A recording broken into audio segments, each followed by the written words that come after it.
All right, welcome to your Newsmax Daily for Thursday, July the 3rd, 2025, the 184th day of the year, 181 to go, as we're now on the other side. A Thursday that feels like a Friday for most people, and a super busy travel day. If that is you, give yourself plenty of extra time, especially if you're flying, and be patient. You do not want to end up being a viral video, right? I have to start with this. Today's highly anticipated jobs report, once again better than expected. How does this keep happening? Analysts predicted bad news, forecasting only 110,000 jobs being added to the economy in the month of June, and this morning's Labor Department report showed 147,000 jobs. They only missed by 39,000. They also projected the unemployment rate to increase to 4.3%, but it actually went down to 4.1%. I mean, this is almost like things are actually working. Are they really predicting or just hoping? Meanwhile, President Trump and the First Lady hosting freed U.S.-Israeli hostage Eden Alexander at the White House today. He was one of the IDF soldiers, the Israeli Defense Forces, taken hostage by Hamas.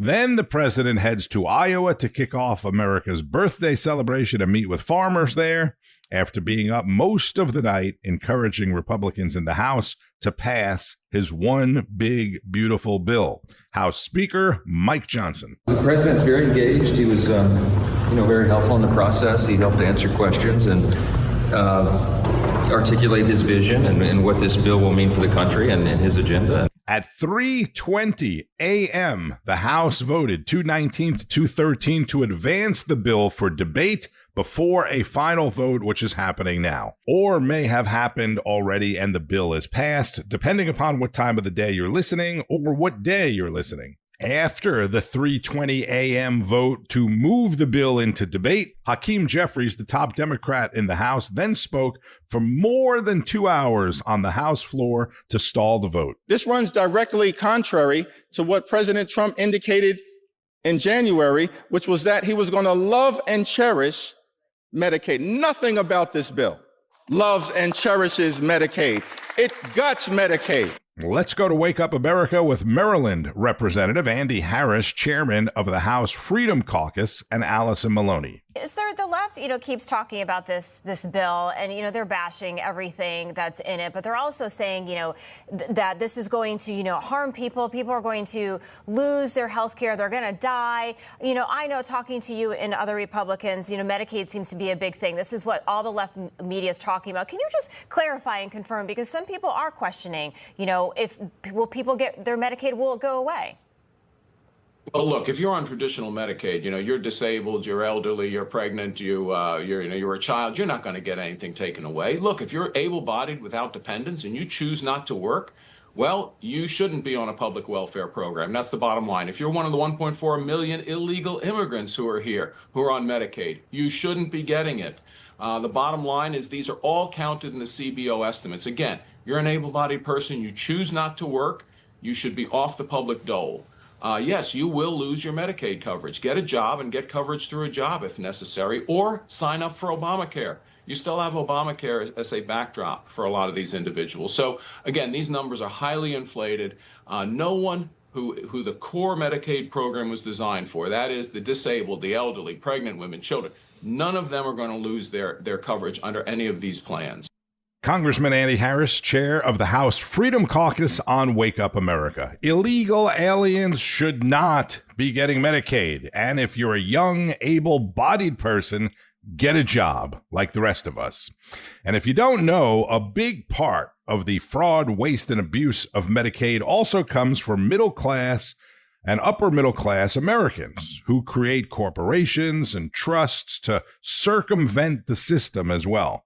You probably know some of these people with hundreds of thousands or millions of dollars who scam the systems by having a fake corporation that pays them just enough money to qualify for Medicaid. That's a big part of the problem as well, just like all the people who wrongly collect Social Security disability, which I've talked about before.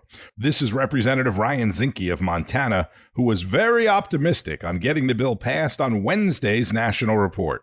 Congressman, can you talk to us about this bill? I mean, obviously, we're talking about the timing of it, but can you point to some issues that at least you've seen, some concerns that you've seen so far, went to the Senate when it came back?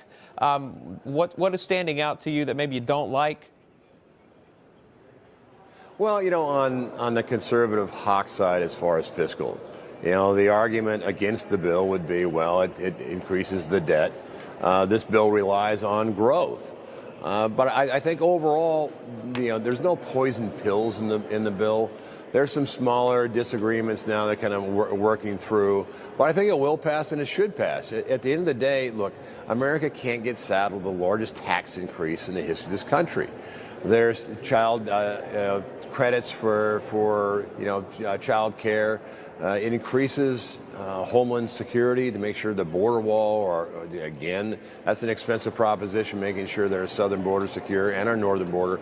There's a lot of good in the bill, but you are absolutely right. The bottom line is this bill relies on growth in the economy getting better. The president will call it a renaissance, but that's the underline is this bill going to be the spark that gets this economy going? And I think overall, there's three things. We got to make sure the economy approves so we can feel it. The trade tariffs has to lead to a trade deal. And lastly, interest rates need to come down. And if the bond market doesn't lie. If the bond market is our report card in this bill, bond market stabilizes, interest rates will come down. I will say that lower interest rates, will have more of an effect on taxes. But look, if your interest rates go up even a couple points, that home isn't going to be affordable. We're already seeing people struggling to make their payments. So overall, I think this is going to pass. All right. Okay. So a yes there from the congressman. As we know, you're elected to represent folks in your district here, be our voice in Washington. So that's who you're listening to the closest. But there are some, impactful voices in D.C. that we're tracking to, that being President Trump, who obviously wants to see this bill passed, but Elon Musk also weighing in, and he says he's not in favor of it, and anyone who votes in favor of it, he's going to primary. Do you feel intimidated by this? Do you take that to heart when listening to Elon Musk's concerns? Actually, I know President Trump well. I've got to know Elon Musk, and I like them both. What I think Elon did better than anyone is expose the fraud, waste, and abuse through his Doge efforts. So I like that message. I disagree on subsidies for green energy. I think energy itself, the costs need to come down. We're blessed with enormous energy plays in this country. The U.S. does it cleaner, better, more efficiently, and all. So I'll disagree with Elon on heavy subsidies for the green energy part. The debt, I think it's a fair question on the debt. But again, this bill relies on growth, and it also makes sure that we have a stable tax platform where we're not facing the headwinds of the largest tax increase in the history of this country. I think that would be devastating to the economy. So, I respect them. I'm not, fearful of people challenging me one way or the other. I vote for Montana, but I can tell you what is important for Montana is making sure we don't have the death tax on family farms and ranches. If that were to expire, that would be a devastating blow. There wouldn't be a family farm out there anymore because there's just not enough money to recapitalize. So. Montana Republican Congressman Ryan Zinke on Newsmax. The battle over the one big beautiful bill is what essentially led to North Carolina Senator Thom Tillis announcing over the weekend that he would not be running for re-election, right? That was after President Trump threatened to support whomever ran against Tillis because Tillis wasn't going to vote for the president's bill. On Monday, I mentioned there were already some whispers that Lara Trump, a native North Carolinian, could run for the seat with the full support of President Trump, her father-in-law. By Tuesday, it became a thing, right? And Eric Trump tweeted about it. Yesterday, during a conversation on the House vote, Bianca De La Garza asked Ohio Congressman Jim Jordan what he's heard. Real quickly, you mentioned the no's over in the Senate. Tillis was one of them. Tom Tillis, North Carolina. He's not going to be running. Lara Trump is considering it, according to reports. What do you think about the president's daughter-in-law, perhaps? So give us your thought. Would she be the person you would like to see? I think she'd be great, and if she wants to do it, I think she'll be the nominee, and I think she'll win. If she doesn't, there's all kinds of other great people as well. There's Mike Motley, the chairman of the RNC. There's a number of colleagues, whether it's Dr. Murphy, whether it's Richard Hudson, number of new members from North Carolina. A lot of good colleagues there. Any of them would be great, I think, in the United States Senate as well. But I think Lara Trump is probably the favorite, and we'll see if she wants to do it, but she'd be great. That is Ohio Congressman Jim Jordan, chair of the Judiciary Committee on Newsmax. Let's turn our attention to international news for a moment, which we would be hearing a lot more about. It would be getting a lot more coverage if it weren't for all the happenings with the president's bill in the House and the Senate. Hamas officials meeting with Egyptians and Qataris in Cairo yesterday rejected the 60-day ceasefire that President Trump said the U.S., Egypt, and Qatari officials had negotiated with Israel. You remember him posting that on Truth Social earlier this week. This is Middle East combat veteran Carl Higbie with General Mike Flynn. Iran recently issued a fatwa against Trump. That's the Islamic equivalent of like a mob putting a hit out on you. Mike Flynn, Trump's former national security advisor, retired Army three-star general. General, the fact that Iran's putting a hit out, and I'm going to get to your book in a sec because it applies to this, but they're putting a hit out on Donald Trump, and we're supposed to just be like, yeah, whatever. Yeah, and we should take this very seriously, and I know the president does and the Secret Service will, but these are not things that they just willy-nilly say, Carl. I mean, as you well know. And when they put these kinds of things out, it is a global warning, and it's a global call to action for their people that are here in our country. Hezbollah and Hamas elements are in this country, we know that, and they've been here for a long, long time. They have already there's already indications that they were involved in the last couple of certainly one of the last two assassination attempts. So, Trump's team has to take this very seriously as we are going into a very high-profile weekend for the United States of America called Independence Day weekend, 4th of July. We're going to celebrate our independence. This is one of these times where as I see, and as an intel analyst in me, as I look at indicators and I look at timing, it's a very, very important time for Trump to be paying very close attention to his security awareness and the people that are around him, and not just the Secret Service. They're really, really serious. And when they issue a fatwa like this, for us to think that there's going to be peace in the Middle East with people like that, with the Hamas not responding to all this other stuff that is being offered. Yeah. I mean, this is a long war that we're going to continue to be involved in, and we just have to get used to it. I know this region very, very well. I know the Iranians very well, and I do address that in my book. Something to be more concerned about than we appear to be concerned about for sure. Former national security advisor in the first Trump administration, General Michael Flynn, on Frontline with Carl Higbie.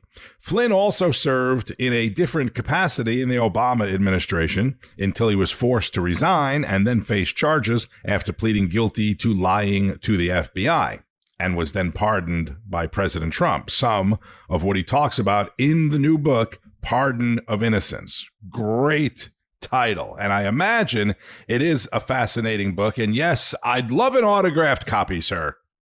All right, we're going to wrap it up with Greg Kelly. The big news from the Sean Combs Puff Daddy Diddy trial yesterday. P. Diddy, Puff Daddy, Sean Combs, exonerated. Pretty much, kinda. Off the hook on the most important and serious charges, right? That would have put him away for life. The racketeering, the trafficking, no. Hiring a prostitute? Yeah, looks like he did that. But in a weird way, so what? All right? This never should have been a federal case. It's the strangest thing. And it's not that I like P. Diddy or don't like P. Diddy. I know one of his songs. Remember the one in the 90s? He took it from the Police, right? Every Breath You Take, and then he voiced over it or something like that. That's all I know from Diddy. But after what President Trump went through, I'm skeptical, suspicious of authority. I am, and that's okay. This indictment was brought when Joe Biden was president. Remember that, okay? Now, Diddy, he's got problems, right? You saw him chase that girl down the hall. It was terrible. Here he comes in his towel, and he's about to beat her up. Yikes. That's awful. Tough to watch. We don't want to see anybody treated like that, and he's not finished. He kicks her. Ugh, we took out the real bad parts. The thing is, drags her back to the room. This happened in 2016, something like that, 9 years ago. That's against the law, what we just saw. They should have charged him with it, but they didn't. They came up with this bizarre, kind of mostly unrelated thing, and they programmed, I think, the country to be horrified, right? This is bad, but it's not sex trafficking.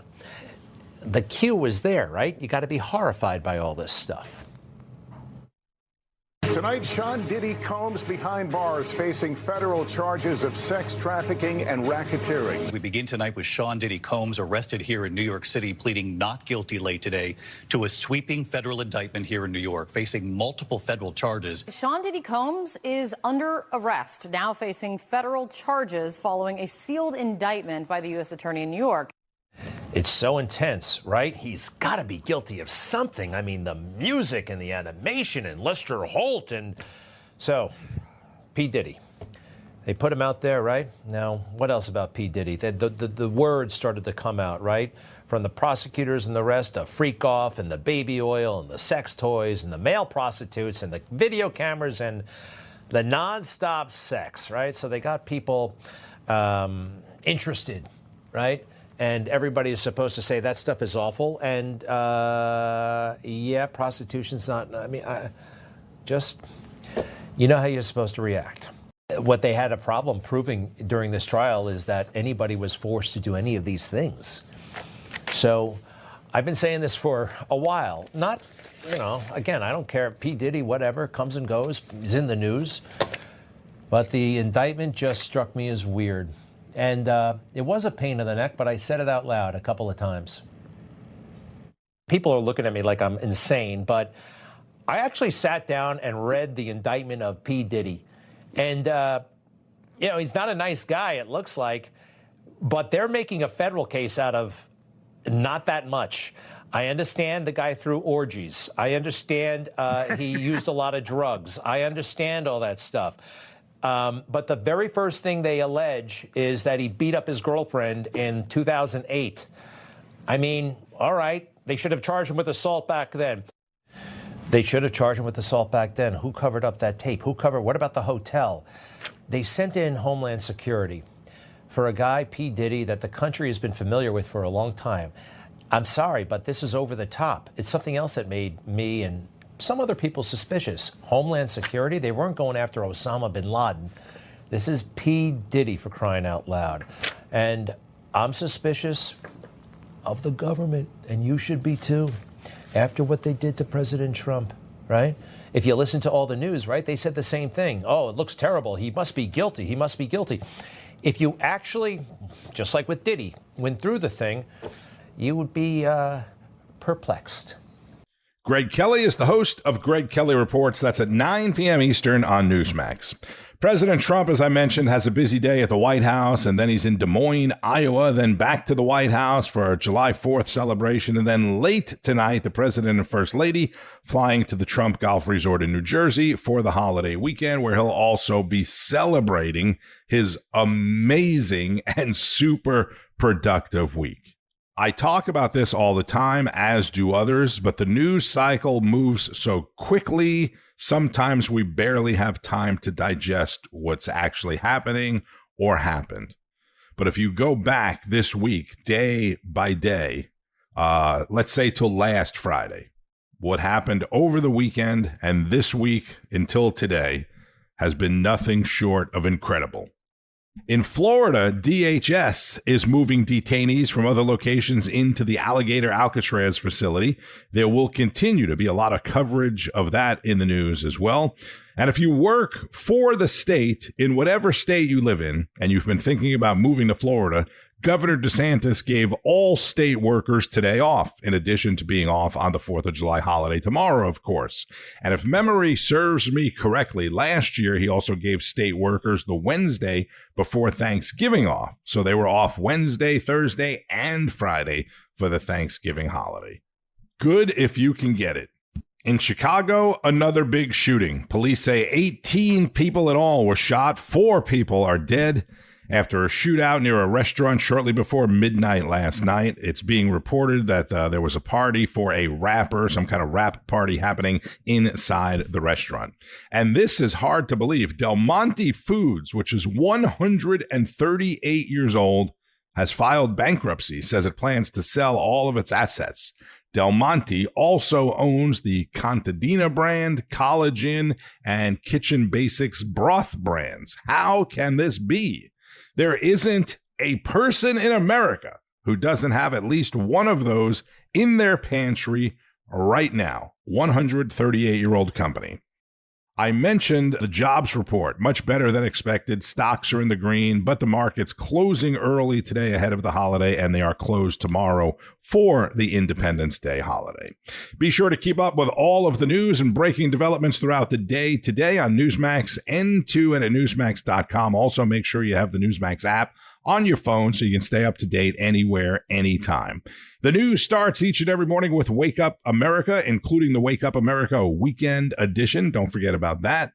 I'm Tony Marino. I will be here tomorrow, by the way, so start your 4th of July holiday by listening to the Newsmax Daily on your couch, out at the pool, at the beach, while you're driving, whatever.